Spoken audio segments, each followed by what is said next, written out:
বিশেষ কেইটামান পৰীক্ষা অনুষ্ঠিত হৈছিল। প্ৰথম আছিলে গ্ৰেড 3 ড্ৰাইভাৰ, ষ্টেনো আৰু ইলেক্ট্ৰিচিয়ান অৰ্থাৎ APDCLৰ কাৰণে। আজি আমি সিদ্ধান্ত লৈছো যে গ্ৰেড 3ৰ কাৰণে কম্পিউটাৰ টেষ্ট, ড্ৰাইভাৰৰ কাৰণে ড্ৰাইভিং টেষ্ট, ষ্টেনোৰ কাৰণে ষ্টেনোৰ ব্যৱহাৰিক টেষ্ট আৰু ইলেক্ট্ৰিচিয়ানৰ কাৰণে ইলেক্ট্ৰিচিয়ানৰ স্কিল পৰীক্ষা কৰাৰ যিটো পৰ্যায় তাক আমি 15 জুনৰ পৰা আৰম্ভ কৰিম আৰু এই সমগ্ৰ ব্যৱস্থা আমি এটা মাহৰ ভিতৰতে সম্পূৰ্ণ কৰিম। ঠিক তেনেকৈ চতুৰ্থ বৰ্গৰ পৰীক্ষাত পাছ কৰা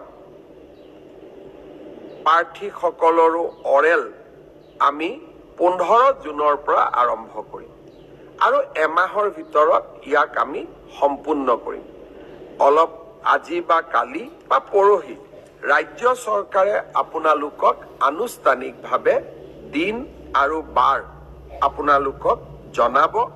যিসকলে লিখিত পৰীক্ষা পাছ কৰিছে তেওঁলোকে এতিয়া কম্পিউটাৰ টেষ্ট, ড্ৰাইভিং টেষ্ট বা স্কিল টেষ্ট বা মৌখিক পৰীক্ষাৰ কাৰণে তেওঁলোকে যেন সাজু হয়। 15 জুনৰ পৰা এই প্ৰক্ৰিয়া আমি আৰম্ভ কৰিম।